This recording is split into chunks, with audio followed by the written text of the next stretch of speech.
മാറ്റും മാറ്റും മാറ്റും മാറ്റും മാറ്റും മാറ്റും. ഞാനത് കണ്ടിട്ടുണ്ട്, ഞാനത് കേട്ടിട്ടുണ്ട്, ഞാനത് കണ്ടിട്ടുണ്ട്, ഞാനത് കേട്ടിട്ടുണ്ട്, ഉണ്ട് കണ്ടിട്ടുണ്ട്, ഉണ്ട് കേട്ടിട്ടുണ്ട്. ടി വി പ്രേക്ഷക സംഗമം പാലക്കാട് ജൂൺ 19 രാവിലെ 10:30 മുതൽ. സ്ഥലം മോത്തി മഹൽ കല്യാണ മണ്ഡപം, KSRTC ബസ് സ്റ്റാൻഡിന് സമീപം, ഷൊർണൂർ റോഡ്, നൂറണി.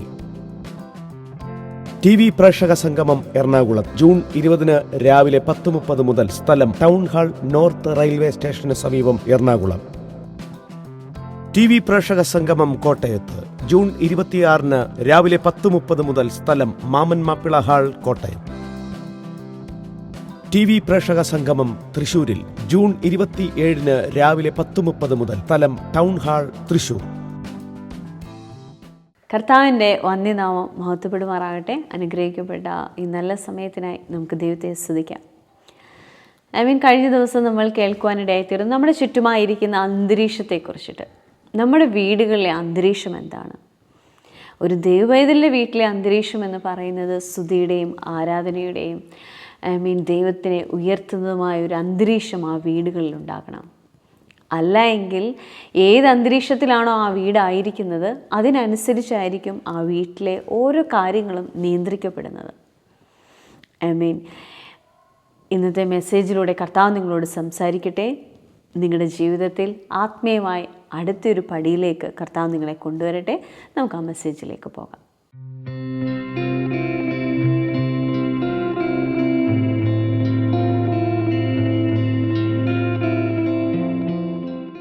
സഹോദരങ്ങളെ, ഓരോ രാജ്യത്തിനും ഓരോ സംസ്ഥാനത്തിനും അല്ല ഓരോ ഗ്രാമത്തിനും ഓരോ പട്ടണത്തിനും ഓരോ കൊച്ചു ഗ്രാമത്തിൻ്റെ തെരുവുകളിലും ഭരിക്കുന്ന വ്യത്യസ്തമായ അന്തരീക്ഷങ്ങളുണ്ട്. ആ അന്തരീക്ഷത്തിൽ നിന്ന് നിങ്ങളെ സുവിശേഷം കേട്ടപ്പോൾ യേശു കർത്താവ് പുറത്തെടുത്തു എന്ന വേദപുസ്തകം പറയുന്നത്. ഒന്ന് കൈയടിച്ചൊരു ആത്മീയം പറഞ്ഞ് പുറത്തെടുത്തു എന്ന് മാത്രമല്ല കേട്ടോ, അവൻ നിങ്ങളെ വേറൊരു അന്തരീക്ഷത്തിനകത്താക്കി. ഒന്ന് കൈയടിച്ചൊരു ആമേൻ പറഞ്ഞാട്ടെ. പിശാചിനാൽ നിയന്ത്രിക്കപ്പെട്ട അല്ലെങ്കിൽ ആ പിശാചിന്റെ അന്തരീക്ഷത്തിനകത്ത് നിയന്ത്രിക്കപ്പെട്ടവരായിരുന്ന എന്നെ ദൈവം അതിൽ നിന്ന് പുറത്തെടുത്തിട്ട് പിശാചിന്റെ അധികാരത്തിൽ, അതുകൊണ്ടാണ് പൗലോസ് കൊളോസ്യ ലേഖനം എഴുതുമ്പോൾ പറഞ്ഞത്, പിശാചിന്റെ അധികാരത്തിൽ നിന്ന് നിങ്ങളെ വിടുവിച്ചിട്ട് സ്നേഹസ്വരൂപനായ പുത്രന്റെ രാജ്യത്തിൽ നിങ്ങളെ ആക്കി വെച്ചിരിക്കുക എന്ന് പറഞ്ഞാൽ, ഇന്ന് ഈ അറ്റ്മോസ്ഫിയറുള്ള മോശമുള്ള പിശാചിന്റെ അറ്റ്മോസ്ഫിയറുള്ള ഏത് രാജ്യത്ത് ചെന്നാലും അത് നിങ്ങളെ തൊടത്തില്ല. പകരം നിനക്ക് ചുറ്റും വേറൊരു അന്തരീക്ഷം കർത്താവ് ഉണ്ടാക്കിയിരിക്കുകയാ. നിന്റെ മുകളിൽ വേറൊരു അന്തരീക്ഷമുണ്ട്. ആ അന്തരീക്ഷത്തെ വലയം ചെയ്ത് ഒരു പ്രസൻസ് ഉണ്ട്. അതിനെ ബ്രേക്ക് ചെയ്തിട്ടേ ശത്രുവിന് തൊടാൻ പറ്റത്തില്ല. ഇത് ഒന്നും കൂടെ പറയണം. ഒരു നല്ല ആമേൻ പറഞ്ഞാട്ടെ. ഒരിക്കൽ ഞാൻ ഏതിൻ്റെ സ്വാധീനത്തിലായിരുന്നു? ഈവിൾ, പിശാചിൻ്റെ അന്തരീക്ഷത്തിൻ്റെ കീഴിലായിരുന്നു ഞാൻ. ആ പിശാചിൻ്റെ അറ്റ്മോസ്ഫിയറിൻ്റെ കീഴിലായിരുന്നു. സൽ ബ്രദർ ഒന്ന് വരാവോ? ഒന്ന് ഇവിടെ നിൽക്കാവോ? സെൻറ്ററിൽ നിൽക്കാവോ? ഒന്ന് ശ്രദ്ധിച്ചേ. ഇത് ഒരു പുതിയ വിശ്വാസിയാണെന്ന് വിചാരിക്കുക. ഇദ്ദേഹത്തിനെ സർക്കിൾ ചെയ്ത് ഒരു അറ്റ്മോസ്ഫിയർ ഉണ്ട്. ഇദ്ദേഹത്തിൻ്റെ പുറകെ ഇതിനെ സർക്കിൾ ചെയ്തൊരു അറ്റ്മോസ്ഫിയർ ഉണ്ട്. ആ അറ്റ്മോസ്ഫിയർ അല്ലെങ്കിൽ ഒരു ആകാശത്തിൻ്റെ ശക്തികൾ നിയന്ത്രിക്കുന്ന ഒരു അന്തരീക്ഷമുണ്ട്. ആ അന്തരീക്ഷമാണ് ഇദ്ദേഹത്തെ ഒരിക്കൽ നിയന്ത്രിച്ചുകൊണ്ടിരുന്നത്. എന്നാൽ ദൈവം ഇദ്ദേഹത്തെ അതിൽ നിന്ന് പുറത്തിറക്കി. ഇന്ന് അദ്ദേഹം വേറൊരു അന്തരീക്ഷത്തിൽ എന്ന് പറയണേക്കാൾ നല്ലത്, ദൈവം അദ്ദേഹത്തിന്റെ മുകളിൽ ദൈവത്തിന്റെ ഒരു തേജസ്സിനെ പകർന്നു. കൈയടിച്ചൊരു ആമേൻ പറഞ്ഞാട്ടെ. തൻ്റെ ചുറ്റും ഒരു പുതിയ അന്തരീക്ഷമുണ്ട്. ഈ അന്തരീക്ഷം ആരുണ്ടാക്കിയതാണെന്നറിയാവോ? പരിശുദ്ധാത്മാവിൻ്റെ അറ്റ്മോസ്ഫിയർ ആണ്. കൈകളടിച്ചൊരു ആമേൻ പറഞ്ഞാട്ടെ. സൗരങ്ങൾ ഇത് ശ്രദ്ധിച്ചോണം. ഇദ്ദേഹത്തിന് ആ പരിശുദ്ധാത്മാവിന്റെ അറ്റ്മോസ്ഫിയറിൽ എന്നും തുടർമാനമായി ജീവിക്കണമെങ്കിൽ അതുകൊണ്ട് പൗലോസ് പറഞ്ഞ് സ്തോത്രത്താലും സ്തുതിയാലും സങ്കീർത്തനങ്ങളാലും തമ്മിൽ പ്രബോധിപ്പിച്ചു. സഹോദരങ്ങളെ, ഈ അറ്റ്മോസ്ഫിയർ ഈ വ്യക്തിയിൽ നിലനിൽക്കണമെങ്കിൽ ഇദ്ദേഹത്തിന്റെ വായിൽ ഉണ്ടായിരിക്കേണ്ടത് സ്തുതി എന്ന ഗീതമാണ്, ആരാധന എന്ന ഗീതമാണ്. അങ്ങനെയാണ് എങ്കിൽ ഇദ്ദേഹത്തിന് ചുറ്റും എന്തോ ഉണ്ടാകും? ഒരു സ്പിരിച്വൽ അറ്റ്മോസ്ഫിയർ ഉണ്ടാകും. ആ സ്പിരിച്വൽ അറ്റ്മോസ്ഫിയർ ഉള്ളിടത്തോളം കാലം ലോകത്തിലെ ഒരു വൻ ശക്തിക്കും ഇദ്ദേഹത്തിന് അടുക്കൽ വന്ന് ഇദ്ദേഹത്തെ സ്വാധീനിക്കാനായി കഴിയത്തില്ല.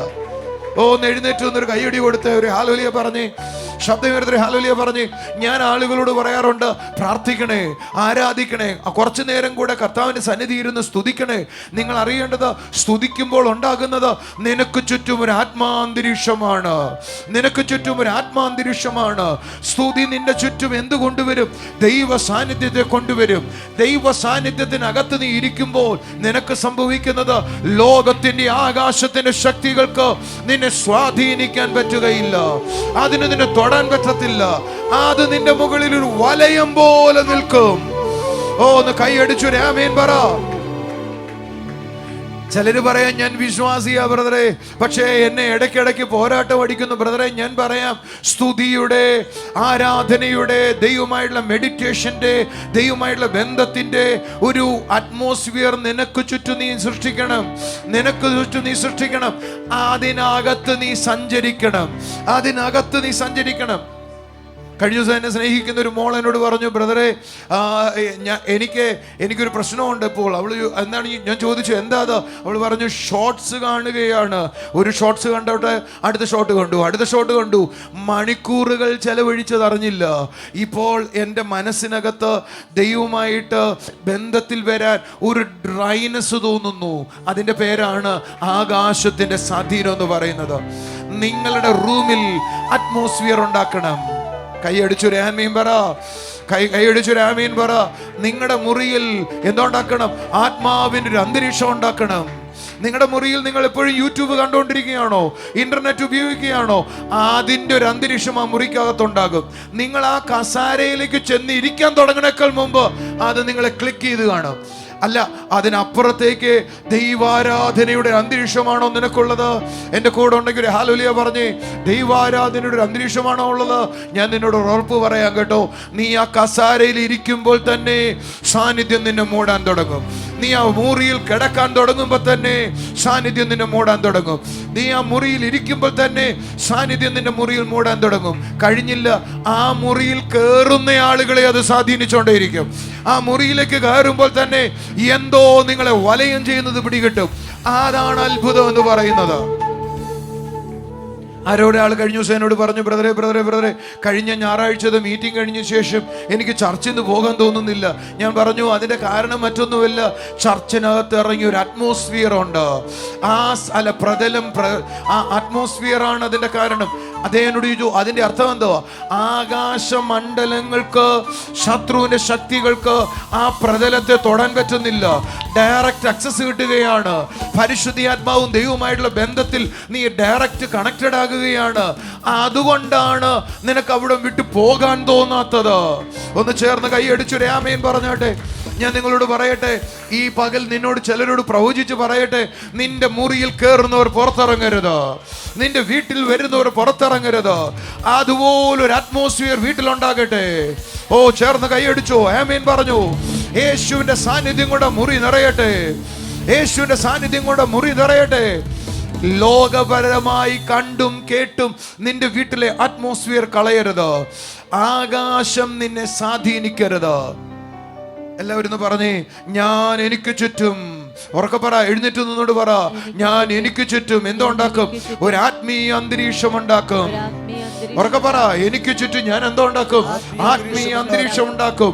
അതിനകത്തായിരിക്കും ഞാൻ സഞ്ചരിക്കുന്നത്. സഹോദരങ്ങളെ, ഞാൻ ഈ വാക്യം വായിക്കും എൻ്റെ ഉള്ളിൽ ഏറ്റവും സ്വാധീനിച്ചൊരു കാര്യം പറയട്ടെ, ശ്രദ്ധിച്ചു കേൾക്കണേ. ഞാൻ ഒരിക്കൽ അങ്ങനെ ആയിരുന്ന സ്ഥലത്ത് നിന്നാണ് യേശു ഇപ്പോൾ എന്നെ പുറത്തു കൊണ്ടുവന്നിരിക്കുന്നത്. ഇനി ശ്രദ്ധിക്കണേ, പിശാചിനെ ഇന്ന് നിന്നെ സ്വാധീനിക്കണമെങ്കിൽ വീണ്ടും അങ്ങനെ ഒരു അറ്റ്മോസ്ഫിയറിലേക്ക് നിന്നെ മറുപടി കൊണ്ടുപോകണം. ഒന്നും കൂടെ ആവർത്തിക്കാം. നിങ്ങൾ ശ്രദ്ധിച്ചിട്ടുണ്ടോ? കൂട്ടുകാര് കൂടിയപ്പോഴാ ബ്രദറെ, കൂട്ടുകാരൊന്ന് ഒരുമിച്ച് കൂടിയപ്പോ അറിയാതെ തെറ്റിപ്പോയതാ. കൂട്ടുകാരോടുകൂടെ അറിയാതെ ചലച്ചതാ, പക്ഷെ അറിയാതെ വീണുപോയതാ. ഞങ്ങൾ അറിയാതെ കമ്പനി അടിച്ചതാ. അല്ല, എന്റെ കാരണം അതല്ല. അവർ കൂടി വന്നപ്പോ അവരിൽ പലരിലും മുകളിലുള്ള അറ്റ്മോസ്ഫിയർ നിന്നെ സ്വാധീനിച്ചതാ. എന്ന് തിരിച്ചു പറയട്ടെ, നിന്റെ മുകളിലുള്ള അറ്റ്മോസ്ഫിയർ വ്യത്യാസമായിരുന്നുവെങ്കിൽ നീ ആ കൂട്ടുകാരുടെ ഇടയിലേക്ക് ചെല്ലുമ്പോ അവര് പറയും, ഇന്ന് വലിക്കണ്ട, ഇന്ന് കുടിക്കണ്ട, അയ്യോ പാപം ചെയ്യണ്ട എന്ന് പറയത്തക്ക വിധത്തിൽ അത് തൊടാനായി തുടങ്ങും. അതാണ് ഉണ്ടാകേണ്ടത്. ബ്രദറെ, അതെന്താ എനിക്കുണ്ടാകാൻ? ഞാൻ പറയാം. നീ സ്തുതിയുടെയും ആരാധനയുടെയും നിറവിനാൽ നിനക്ക് ചുറ്റും ഒരു അറ്റ്മോസ്ഫിയറിനെ സൃഷ്ടിച്ചിട്ടില്ലാത്തത് കൊണ്ടാണ് ആ കൂട്ടുകാർ സ്വാധീനിക്കപ്പെടാഞ്ഞത്. പിശാചിന് നിങ്ങളെ കളിപ്പിക്കണമെങ്കിൽ എവിടെ കൊണ്ടുപോകണമെന്നറിയോ? അതേപോലെ അറ്റ്മോസ്ഫിയർ ഉള്ള സ്ഥലത്തേക്ക് കൊണ്ടുപോകണം. ഞാൻ പലപ്പോഴും കണ്ടിട്ടുണ്ട്, കൂട്ടുകാരുടെ ഇടയിലാണ് പിള്ളേര് തെറ്റിയത്, ചില സാഹചര്യങ്ങളിലാണ് പിള്ളേർ തെറ്റിയത്, ചില അറ്റ്മോസ്ഫിയർ, ചില സാഹചര്യങ്ങളാ നമ്മളെ വഴിപിഴപ്പിച്ചത്.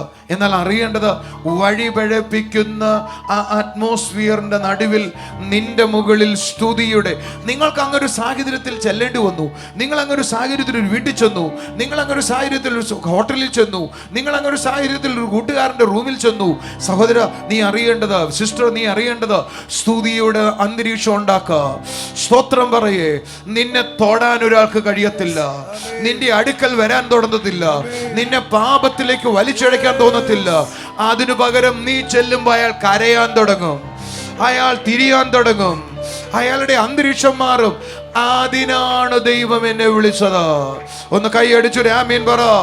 ഞാൻ ചെല്ലുമ്പോ എന്റെ സാമീപ്യം ആളുകളിൽ വ്യത്യാസം കൊണ്ടുവരാൻ പോകുന്നു. പറ, എന്റെ സാമീപ്യം ആളുകളിൽ ദൈവകൃപ കൊണ്ടുവരാൻ പോകുന്നു. ഞാൻ പറയുന്നതിന്റെ ആശയം നിങ്ങൾക്ക് മനസ്സിലായോ? സനൽ ബ്രദറെ എന്ന് പറയാവോ? നമ്മളിൽ എന്തോ ഉണ്ടായിരുന്നു?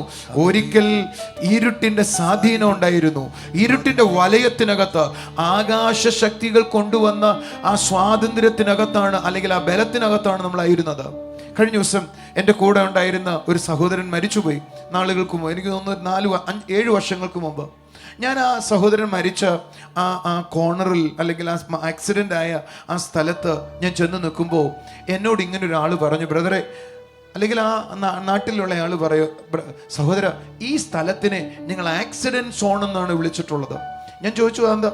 ആ റോഡിൽ കണ്ട യാതൊരു അപകടം ഉണ്ടാകാൻ യാതൊരു ചാൻസും ഇല്ലാത്ത സ്ഥലം, അപകടമില്ല, അപകടം ഉണ്ടാകാത്തൊരു സ്ഥലമാണ്. കാരണം സ്ട്രൈറ്റ് റോഡാണ്, ചെറിയൊരു വളവുണ്ട്, ആ വളവ് ഒരിക്കലും അപകടം ഉണ്ടാക്കത്തില്ല. പക്ഷേ ഞാൻ അയാളോട് ചോദിച്ചു, ഇത് കണ്ടാലേ യാതൊരു അപകടം ഉണ്ടാകുന്ന സ്ഥലമൊന്നും തോന്നുന്നില്ല. പക്ഷേ ശരിയാ ബ്രദറെ, ഇത് കണ്ടാലേ യാതൊരു അപകടവും തോന്നത്തില്ല. പക്ഷേ ഇതേ സ്പോട്ടിൽ എത്രയോ ചെറുപ്പക്കാർ മരിച്ചിരിക്കുന്നു, അപകടം എത്രയോ പ്രാവശ്യം ഉണ്ടായിരിക്കുന്നു. ഞാൻ മനഃപൂർവ്വമായിട്ട് അവിടെ നിന്നിട്ട് ആ അറ്റ്മോസ്ഫിയറിനെ നോക്കിയിട്ട്, ആ സ്ഥലത്തെ നോക്കിയിട്ട് പറഞ്ഞു, കള്ള പിശാചേ, ഇനി ഒരു ശരീരത്തെ കൊല്ലാൻ നിനക്ക് പറ്റത്തില്ല. ഞാൻ വർഷങ്ങളായി പിന്നീട് അതിലെ യാത്ര ചെയ്യുന്നു. പിന്നീട് അവിടെ അപകടം നടന്നത് എൻ്റെ കണ്ണിൽ ഞാൻ കണ്ടിട്ടില്ല. ഞാൻ വിശ്വസിക്കുന്നത്, ഞാൻ അന്ന് പ്രാർത്ഥിച്ച ദിവസം മുതൽ അവിടുത്തെ അറ്റ്മോസ്ഫിയറിന് മാറ്റം വന്നിട്ടുണ്ട്. ഒന്ന് കൈയടിച്ചൊരു ആമീൻ പറയാവോ? ചേർന്ന് കൈയടിച്ചൊരു ആമീൻ പറയാവോ? ഒരിക്കൽ കൂടി നല്ല ഹല്ലേലൂയ പറയാവോ? ഇത് നിങ്ങൾക്കും സ്വാധീനിക്കും കേട്ടോ. നിങ്ങളുടെ വീട്, കൂട്ടുകാരന്റെ വീട്, ഒരു വ്യക്തിയുടെ സ്വാധീനം. ചില വീടുകളിൽ എനിക്ക് തോന്നുന്നു ഇന്റർനെറ്റ് വന്നത് വലിയൊരു അനുഗ്രഹമാണ്. കാരണം എന്നാണെന്നറിയോ? യൂട്യൂബിലൂടെ ഇപ്പം എന്നെ കാണുന്ന പലരും പല വീട്ടിലിരുന്നാണ് കണ്ടുകൊണ്ടിരിക്കുന്നത്. ഇത് പറഞ്ഞുകൊണ്ടിരിക്കുമ്പോൾ നിങ്ങൾക്കൊന്ന് എഴുന്നേറ്റ് നിൽക്കാം, എന്നിട്ട് പറയാം, എൻ്റെ വീടിനെ സ്വാധീനിക്കുന്ന അന്തരീക്ഷങ്ങൾ, എൻ്റെ വീടിനെ സ്വാധീനിക്കുന്ന മദ്യപാനത്തിന്റെ സ്വാധീനങ്ങൾ, വീട്ടിൽ കയറുമ്പോൾ വഴക്കുണ്ടാകുന്ന അന്തരീക്ഷം. പറ, നിങ്ങളുടെ വീട്ടിലെ സ്ഥിതി എനിക്ക് അറിയത്തില്ല. ചില ആളുകൾ പറയും, വീട്ടിൽ കയറുന്നവരൊരു കുഴപ്പമില്ല ബ്രദറെ, വീട്ടിൽ കയറിയ വഴക്ക. ഞാൻ നിന്നോട് പറയാം, ഇന്ന് പകല അന്തരീക്ഷത്തെ പൊട്ടിക്കണം. കൂടെ ഉണ്ടെങ്കിൽ ഇന്ന് കൈയടിച്ചോ, രാമീൻ പറഞ്ഞു. ചേർന്ന് കൈയടിച്ചു, രാമീൻ പറഞ്ഞു. ഈ റൂമിൽ കയറുന്നവരെ ഞാൻ നല്ലത് ചെയ്യുന്നു ചിന്തിച്ചോണ്ടാ പോന്നേ. റൂമിൽ കയറിയ ഞാൻ അങ്ങ് അപ്സെറ്റ് ആകും. ചില ആളുകൾ പറയും, റൂമിൽ കയറുന്നവരൊരു കുഴപ്പമില്ല, പ്രാർത്ഥിക്കണം, ആരാധിക്കണം എന്ന് ചിന്തിച്ചാ പോന്നേ. പക്ഷെ റൂമിൽ കയറി ഇരുന്നാ ഞാൻ ചിലത് കണ്ടോണ്ടിരിക്കും, ഞാനങ്ങ് മാറിപ്പോകും. എന്താ ഞാൻ ഇങ്ങനെ ആയി പോകണമെന്ന് ചിന്തിക്കും. ഇന്ന് യൂട്യൂബിൽ എന്നെ കാണുന്ന, ഹാർവസ്റ്റിൽ എന്നെ കാണുന്ന ആളുകൾ പറ, ഇല്ല, അതിനെ ഞാൻ യേശുവിന്റെ നാമത്തിൽ ബ്രേക്ക് ചെയ്യുകയാണ്. കമോൺ കമോൺ കമോൺ കമോൺ, കൈയടിച്ചോണ്ട് പറ, ഞാനതിനെ ബ്രേക്ക് ചെയ്യുകയാണ്. എന്റെ വീട് ഇന്ന് സ്വാതന്ത്ര്യത്തിലേക്ക് വരികയാണ്. എന്റെ വീടിന്റെ അറ്റ്മോസ്ഫിയർ മാറുകയാണ്. പറ, എന്റെ വീടിന്റെ അറ്റ്മോസ്ഫിയർ മാറുകയാണ്. എന്റെ വീടിന്റെ അന്തരീക്ഷം മാറുകയാണ്. ഇതുവരെ എന്റെ വീടിനെ നിയന്ത്രിച്ചുകൊണ്ടിരുന്ന അന്തരീക്ഷം അല്ല, ഇനി മുതൽ എന്റെ വീടിനെ നിയന്ത്രിക്കുന്നത് സ്തുതിയുടെ അന്തരീക്ഷമാണ്, ആരാധനയുടെ അന്തരീക്ഷമാണ്, സന്തോഷത്തിന്റെ അന്തരീക്ഷമാണ്. സൗരങ്ങളെ, ഒരിക്കലും എൻ്റെ ഒരു കൂട്ടുകാരൻ്റെ ആഫ്രിക്കയിൽ ചെന്ന സമയത്ത് ഞാനൊരു വീട്ടിൽ ചെല്ലുക. ഞാൻ ആ വീട്ടിൽ ചെന്നപ്പോൾ ആ ഒരു മുറി അടച്ചിട്ടിരിക്കുന്നു. ഞാൻ ചോദിച്ചു, ഇത് ആരുടെ മുറിയാ? ഞാൻ ആ മുറിയുടെ ഡോറിന്റെ മുകളിൽ വലിയൊരു ഫോട്ടോവും വെച്ചിട്ടുണ്ട്. ഡോറ് തുറക്കാൻ പറ്റത്തല്ല വിധത്തില്, ഡോറ് ആർക്കും തുറന്ന് കയറാൻ പറ്റാത്ത രീതിയിൽ ഒരു ഫോട്ടോ വെച്ചിട്ടുണ്ട്. ഞാൻ ചോദിച്ചു, ഇത് ആരുടെ ഫോട്ടോയാ? അവർ കരഞ്ഞുകൊണ്ട് പറഞ്ഞു, എൻ്റെ മോൻ്റെ ഫോട്ടോയാണ്, അവൻ ആക്സിഡന്റിൽ മരിച്ചു. ഞാൻ അവരോട് ചോദിച്ചു, എന്താ ഈ റൂമിന്റെ വാതിലിൽ ഇത് കൊളുത്തിയിട്ടുള്ളത്? ഞങ്ങൾ ആരും ആ മുറിയിൽ കയറാറില്ല. ഞാൻ ചോദിച്ചു, അതെന്താ? അവന്റെ മുറി ആയതുകൊണ്ട് ഞങ്ങൾ പിന്നീട് അധികം തുറന്നിട്ടില്ല. ഞാൻ അവരോട് ചോദിച്ചു, ഒന്ന് തുറന്ന് കാണാവോ? ഞാൻ ആ വീടിന്റെ മുറി തുറന്ന് അകത്ത് കയറിയപ്പോൾ എനിക്കൊരു കാര്യം മനസ്സിലായി. ഏതോ തെറ്റായ സംഗീതത്തിന്റെ ഒരു മണം വരുക ആ മുറിക്കകത്ത്. ഞാൻ ആ ചേച്ചിയോട് ചോദിച്ചു, ഇവൻ ഏത് സംഗീതമാണ് കേട്ടോണ്ടിരുന്നത്? അവൻ പറഞ്ഞു, റോക്ക് മ്യൂസിക് ആയിരുന്നു, റോക്ക് മ്യൂസിക് ആയിരുന്നു. ഞാൻ അവനോട് ചോദിച്ചു, അവൻ എങ്ങനെയാ? അവൻ പറഞ്ഞു, ആ മ്യൂസിക് കേട്ടു തുടങ്ങിയതിന് ശേഷം ഞങ്ങളുടെ വീട്ടിൽ അവൻ വയലന്റ് ആണ്, അവൻ ആ മ്യൂസിക് ഇല്ലാതെ പറ്റത്തില്ല. എനിക്കൊരു കാര്യം മനസ്സിലായി, പൈശാചിക ശക്തി അവനെ സ്വാധീനിച്ചതാണ്. ആ റോക്ക് മ്യൂസിക്കിലൂടെ, അല്ലെങ്കിൽ റോക്ക് മ്യൂസിക് എല്ലാം മോശമാണെന്നല്ല ഞാൻ പറയുന്നത് കേട്ടോ, ആ മ്യൂസിക്കിലൂടെ ആ മുറിയിൽ ഒരു അന്തരീക്ഷം കൊണ്ടുവന്നു. ആ വിധത്തിൽ അവനെ അത് നിയന്ത്രിക്കാൻ തുടങ്ങി. അവൻ ഓവർ സ്പീഡിൽ ബൈക്ക് ഉപയോഗിച്ച് മരിക്കുകയാണ് ചെയ്തത്. നിങ്ങൾ എൻ്റെ കൂടെ ഉണ്ടെങ്കിൽ ഒരു ഹല്ലേലൂയ പറഞ്ഞാട്ടെ. സഹോദരങ്ങളെ, ഇത് വലിയ പ്രാധാന്യമുള്ള കാര്യമാണ്. നിങ്ങളെ ഭരിക്കുന്ന അറ്റ്മോസ്ഫിയറിൽ നിന്ന് നിങ്ങൾക്ക് പുറത്തു വരാൻ ഒരേ ഒരു വഴിയാണ് എനിക്ക് ഏറ്റവും പ്രധാനമായി തോന്നിയത്. നിങ്ങൾ മോശമുള്ളൊരു അറ്റ്മോസ്ഫിയറിൽ ഇരിക്കുമ്പോൾ കർത്താവിനെ പാടി സ്തുതിച്ചാട്ടെ. ഒന്ന് കൈയടിച്ച് കർത്താവിനെ സ്തുതിച്ചേ. നിങ്ങളുടെ ഉള്ളിൽ ഏതോ എന്നെ സ്വാധീനിക്കുന്നു എന്ന് തോന്നുമ്പോൾ കർത്താവിന് സ്തോത്രം ചെയ്തു തുടങ്ങിയാട്ടെ. നിങ്ങളുടെ ചുറ്റും സ്തുതിയുടെ ഒരു വലയമുണ്ടാകട്ടെ, സ്തുതിയുടെ ഒരു അന്തരീക്ഷം ഉണ്ടാകട്ടെ. നിങ്ങളുടെ വീടുകളിൽ സ്തുതിയുടെ ഒരു അന്തരീക്ഷം ഉണ്ടാകട്ടെ, ആരാധനയുടെ ഒരു ശബ്ദമുണ്ടാകട്ടെ. നിങ്ങളുടെ വീട്ടിൽ കടന്നു വരുന്നവർ പോലും ആ സൗരഭ്യവാസന മനസ്സിലാക്കട്ടെ. ആത്മീയനല്ലാത്ത ഒരു വ്യക്തി വന്നാൽ പോലും ആ വീട്ടിലുണ്ടായിരിക്കുന്ന അന്തരീക്ഷത്തെ ആ വ്യക്തിക്ക് അനുഭവിക്കുവാൻ കഴിയട്ടെ. ആ വ്യക്തി ആയിരിക്കുന്ന എല്ലാ സമ്മർദ്ദങ്ങളും ആ നിമിഷം മുതൽ മാറിപ്പോകുന്ന വിധത്തിൽ ആ വീട്ടിൽ അത് ചലിക്കട്ടെ. കർത്താവ് നിങ്ങളെ ഉപയോഗിക്കട്ടെ. വലിയൊരു മാറ്റം നിങ്ങളുടെ ലൈഫിൽ തരട്ടെ. എല്ലാവിധമായ ഉയർച്ചയും ജീവിതത്തിൽ കർത്താവ് തരട്ടെ. നമുക്കിനി ചില സാക്ഷ്യങ്ങളിലേക്ക് പോകാം.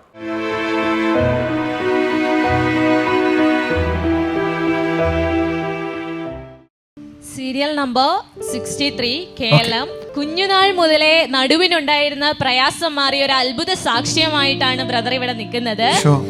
ബ്രദറിന്റെ പേര് രഞ്ജിത്ത് ഫ്രാൻസിസ് എന്നാണ്. കുണ്ടറയിൽ നിന്നാണ് ബ്രദർ വരുന്നത്. ബ്രദറെ കഴിഞ്ഞ ഒക്ടോബർ മാസം മിറക്കിൾ സൺഡേക്കാണ് വന്നത് കൈവേദനയെ തുടർന്നാണ്. പക്ഷെ ഈ ബ്രദറിനെ കണ്ടപ്പോൾ ജോൺ ബ്രദർ ദൂത് പറഞ്ഞു നടുവിന്റെ പ്രയാസം മാറുന്നു എന്ന്. ബ്രദർ പറയുന്നത് ബ്രദറിന്റെ കുഞ്ഞുനാള് മുതലേ നടുവിന്റെ ഡിസ്കിന് വളവുണ്ടായിരുന്നു. കുഞ്ഞുനാളെ മുതലേ ഡിസ്കിന് വളവുണ്ടായിരുന്നു. അതുകൊണ്ട് അതിനെ തുടർന്ന് ബ്രദറിനെ ഇരിക്കുവാനോ കുനിയുവാനോ ഒന്നും സാധിക്കയില്ലായിരുന്നു. എന്നാൽ ജോൺ ബ്രദർ പ്രാർത്ഥിച്ചിട്ട് ആ നിമിഷം തന്നെ ഇരിക്കുവാൻ തുടങ്ങി, കുനിയാൻ തുടങ്ങി. ബ്രദർ ഇപ്പോൾ സാക്ഷ്യപ്പെടുത്തുന്നത് കൈവേദനയില്ല, നടുവിന്റെ പ്രയാസമില്ല, പൂർണ്ണ സൗഖ്യത്തോടെ ആയിരിക്കുന്നു. കൈയടിച്ച് കർത്താവിനെ സ്തുതിക്കാം. ഫ്രാൻസിസ് എന്നെ പറഞ്ഞു, എനിക്ക് കൊണ്ടുവരുന്ന വന്നതെന്ന് എനിക്കൊരു ഓർമ്മയുണ്ട് കേട്ടോ. എനിക്ക് കൈയുടെ വേദനയായിട്ടാണ് ഞാൻ വന്നത്. അപ്പോൾ ബ്രദർ പറഞ്ഞ് മെയിനായിട്ട് കൈയുടെ അല്ല നടുവിനാ പ്രശ്നമാണ്. അപ്പം നടുവിന് സ്വാഭാവികമായിട്ട് വളവുള്ളതാണെന്ന് എനിക്ക് മുന്നേ അറിയാം. അതുകൊണ്ടാണ് അതിന് പ്രാർത്ഥിക്കാന്ന്. ജന്മന നടുവിന് വളവുള്ളയാണോ?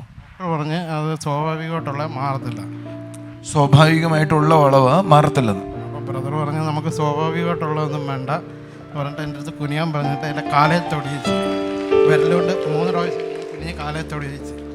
ഇപ്പം എനിക്ക് നടുവിന് നല്ല വഴക്കമുണ്ട്, കുനിയാനൊക്കെ. ആ വളവ് മാറിപ്പോയി. ഒന്ന് കൈ അടിച്ചൊന്ന് എഴുന്നേറ്റ് ഒരു നല്ല കൈയോടി കൊടുത്തേ. ആമേൻ, ആമേൻ. ഈ കബോർഡിൻ്റെ ഒക്കെ വർക്കാണ്. ജോലി ചെയ്യുമ്പോഴത്തേക്ക് കുനിഞ്ഞിരുന്ന് ചെയ്യാൻ പറ്റത്തില്ല, മുട്ടുകുത്തി നിന്നാണ് ഞാൻ ചെയ്യുന്നത്.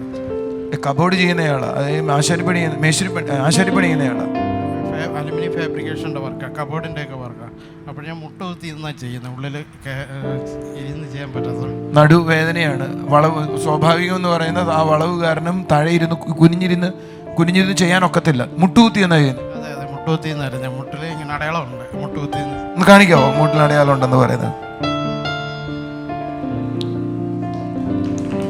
ഭയങ്കരമായിട്ട് ഒന്ന് കൈയടിച്ച് കർത്താവിനെ സ്തുതിച്ചേ. രണ്ട് മുട്ടിലുണ്ട്. അദ്ദേഹത്തിന്റെ നടു ഇങ്ങനെ ആയതുകൊണ്ട് മുട്ടുകുത്തി നിന്നാണ്ട് താൻ ജോലി ചെയ്തോണ്ടിരുന്നേ. നിങ്ങളൊന്ന് അനങ്ങാതെ ഒന്ന് കൈയടിച്ച് കർത്താവിനെ സ്തുതിച്ചേ. നമ്മുടെ ദൈവം ചെയ്യുന്ന അത്ഭുതങ്ങൾ എത്ര വലുതാണ്, എത്ര സന്തോഷമുള്ളതാണ്. കൈയടിച്ച് കർത്താവിനെ സ്തുതിച്ചേ. യേശുവെ നിന്ന് ഉറക്കെ വിളിച്ചേ, നന്ദി പറഞ്ഞേ കർത്താവിനെ. രാന്ധോനുനിയാന്തല. ഇപ്പോ നടുവേന ശേഷമില്ല, ഇപ്പൊ ഇരുന്ന് ജോലി ചെയ്യാൻ പറ്റുന്നുണ്ട്. ഒന്ന് കൈയടിച്ച് കർത്താവിനെ സ്തുതിച്ചേ. ഞാൻ ഇദ്ദേഹത്തെ നോക്കിയൊരു ദൂതും കൂടെ പറയട്ടെ. ഇദ്ദേഹം ഒരു ശുശ്രൂഷയുടെ ഭാഗമാകും. ഇദ്ദേഹം അനേക ആത്മാക്കളെ നേടുന്ന ദിവസങ്ങൾ വരുന്നു. ഇദ്ദേഹം ഇന്ന് നടുവേദനയുടെയും കൈവേദനയും കാര്യമാണ് പറഞ്ഞേ. പക്ഷെ ഇദ്ദേഹം നാളെ പറയാൻ പോകുന്നത്, ബ്രദറെ, ആ ഭാഗത്തുനിന്നൊരു കൂട്ടത്തെ നയിക്കാൻ എന്നെ ദൈവം സഹായിച്ചു. കുണ്ടറയിൽ ഒരു കൂട്ടത്തെ നടത്താൻ ഇദ്ദേഹത്തെ ദൈവം ഉപയോഗിക്കാൻ പോവുക. ഒരു ദൂതും കൂടെ പറയുക, ഇദ്ദേഹത്തിന്റെ കയ്യിലൂടെ അനേക അത്ഭുതങ്ങൾ ദൈവം ചെയ്യാൻ പോവുക. ആമേൻ, ആമേൻ. അതുപോലെ ഒരു ദൂതും കൂടെ പറയുക, ഇദ്ദേഹത്തിന് ഒരു വീടുണ്ട്. പക്ഷേ എൻ്റെ കർത്താവ് എനിക്ക് ഇരുനിലയുള്ള മനോഹരമായൊരു വീടുണ്ടാകുന്ന കാണാം. രണ്ടാമത് എൻ്റെ കർത്താവ് കാണിക്കുന്നത് ടൗണിൽ നിന്നും മാറിയിട്ട്, സെൻട്രൽ കുണ്ട്ര ടൗണിലല്ല ഞാൻ കാണുന്നത് കേട്ടോ, പക്ഷേ ഒരു ബൈ റോഡില്, കുണ്ട്ര ടൗണിൽ നിന്ന് മാറിയിട്ടാണോ എന്ന് എനിക്കറിയത്തില്ല, എവിടെയാണെന്ന് എനിക്ക് മനസ്സിലായില്ല. ഒരു ബൈ റോഡില് ഒരു സ്ഥാപനം ഉണ്ടായി വരുന്നത് കാണാം. കേട്ടില്ല? താമസിക്കുന്ന സ്ഥലം മാറാൻ 10 വർഷമായിട്ട് ശ്രമിച്ചോണ്ടിരിക്കും. വീട് പണിയാനായിട്ട് 10 വർഷമായിട്ട് ശ്രമിച്ചോണ്ടിരിക്കാം, താമസിക്കുന്ന വീട് മാറിയിട്ട്. അന്ന് 10 വർഷമായിട്ടുള്ള ശ്രമം നിർത്തിക്കോ, അടുത്ത വർഷം മുതൽ തുടങ്ങുക. TV പ്രേക്ഷക സംഗമം കാട്ടാക്കട മെയ് 29 രാവിലെ 10:30 മുതൽ. സ്ഥലം ദേവി ഓഡിറ്റോറിയം, കാട്ടാക്കട. നാട്ടിലെ ഉണർവ്, കരവാളൂർ. മെയ് 29, 30 തീയതികളിൽ വൈകുന്നേരം 6:30 മുതൽ. സ്ഥലം കോയിപ്പുറം ഓഡിറ്റോറിയം, കരവാളൂർ. ഒരു നല്ല ദൈവം നമുക്കുള്ളതോർത്ത് നമുക്ക് ദൈവത്തെ സ്തുതിക്കാം. അവൻ നമുക്ക് ചുറ്റും തൻ്റെ ദൂതന്മാരെ കാവലാക്കിയിരിക്കുക. അവൻ നമ്മുടെ വലം കൈ പിടിച്ചിരിക്കുക. ഒരപ്പൻ തൻ്റെ മക്കളെ എങ്ങനെയാണോ സൂക്ഷിക്കുന്നത്, അതേപോലെ കർത്താവിൻ്റെ കരം നമുക്ക് വേണ്ടി കരുതലായിരിക്കുക. ആ നല്ല ദൈവത്തെ ഒന്ന് ഓർത്ത് സ്തുതിച്ചാട്ടെ. ജീവിതത്തിലായിരിക്കുന്ന ഭാരങ്ങൾ ഓർത്ത് ഭാരപ്പെടാതെ എൻ്റെ കൈ പിടിച്ചിരിക്കുന്ന ആ ദൈവത്തെ ഒന്ന് കണ്ടാട്ടെ. ഞാൻ ആയിരിക്കുന്ന അറ്റ്മോസ്ഫിയർ ഒന്ന് കണ്ടാട്ടെ. അവൻ നമ്മെ എവിടേക്കാണ് കൊണ്ടുവന്നതെന്ന് കണ്ടാട്ടെ. നിങ്ങളുടെ ലൈഫിനെ കർത്താവ് മാറ്റട്ടെ. ഒരു നിമിഷം ഭാരത്തോടായിരിക്കുന്ന, അല്ലെങ്കിൽ വേദനയോടായിരിക്കുന്ന, അല്ലെങ്കിൽ നിങ്ങളുടെ ശരീരത്തിലായിരിക്കുന്ന രോഗത്തെ കർത്താവിൻ്റെ കരങ്ങളിൽ ഏൽപ്പിച്ച് വിശ്വാസത്തോടെ അതിനായിട്ടൊന്ന് പ്രാർത്ഥിക്കാം. കർത്താവെ, ഞങ്ങളെ കാണുന്ന ഓരോ കുടുംബങ്ങളെയും അവിടുത്തെ കരങ്ങളിൽ ഏൽപ്പിക്കുന്നു. ഹല്ലേലൂയ. കർത്താവെ, അപ്പോൾ ഈ വീടുകളിൽ ദൈവത്തിൻ്റെ ആ സ്തുതിയുടെ അന്തരീക്ഷം ചലിക്കട്ടെ അപ്പാ. അവർ ഭയക്കുന്ന സകലതും ആ വീട്ടിൽ നിന്ന് നീങ്ങിപ്പോക്കട്ടെ അപ്പാ. ഉള്ളിൽ നിന്ന് മാറിപ്പോകട്ടെ അപ്പാ. യേശുവിൻ്റെ നാമത്തിൽ പ്രാർത്ഥിക്കുന്നു, യേശുവിൻ്റെ നാമത്തിൽ പ്രാർത്ഥിക്കുന്നു, യേശുവിൻ്റെ നാമത്തിൽ പ്രാർത്ഥിക്കുന്നു കർത്താവേ. Thank you Jesus. ഒരു വലിയ തോടിനടി അല്ലെങ്കിൽ ഒരു കായലായിരിക്കാം, വെള്ളത്തിനരികിൽ താമസിക്കുന്ന ഒരു വ്യക്തിയാണ് എനിക്ക് കാണുന്നത്. ആ വ്യക്തിയോടുള്ള ബന്ധത്തിൽ ആ വ്യക്തി അനുഭവിക്കുന്ന സമാധാനക്കുറവ്, സംഘർഷം, എല്ലാ മേഖലയിലും ഉണ്ടാകുന്ന ഒറ്റപ്പെടലുകൾ, ഇതിൽ നിന്നെല്ലാം കർത്താവ് ആ വ്യക്തിയെ പുറത്തു കൊണ്ടുവരിക. കർത്താവ് നിങ്ങളോട് സംസാരിച്ചുകൊണ്ടായിരിക്കുന്നത്, കർത്താവ് നിങ്ങളോട് ഇടപെട്ടുകൊണ്ടായിരിക്കുന്നത്. നിങ്ങളുടെ ലൈഫിനെ കർത്താവ് തൊടുകയാണ്. യേശുവിൻ്റെ നാമത്തിൽ ഞങ്ങൾ പ്രാർത്ഥിക്കുന്നു കർത്താവേ, യേശുവിൻ്റെ നാമത്തിൽ ഞങ്ങൾ പ്രാർത്ഥിക്കുന്നു കർത്താവേ. അപ്പോൾ ആ വീട്ടിൽ അപ്പോൾ ആ സ്വർഗീയ അന്തരീക്ഷം ചലിക്കട്ടെ അപ്പാ.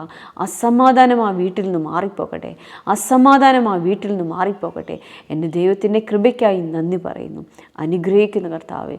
Thank you Jesus. അതേപോലെ തന്നെ നിങ്ങളെ കാണുന്ന കുടുംബങ്ങളിൽ ദൈവമേ സമാധാനത്തിൻ്റെ അന്തരീക്ഷം ചലിക്കട്ടെ, സ്തുതിയുടെ അന്തരീക്ഷം ചലിക്കട്ടെ, സമാധാനത്തിൻ്റെ അന്തരീക്ഷം ചലിക്കട്ടെ.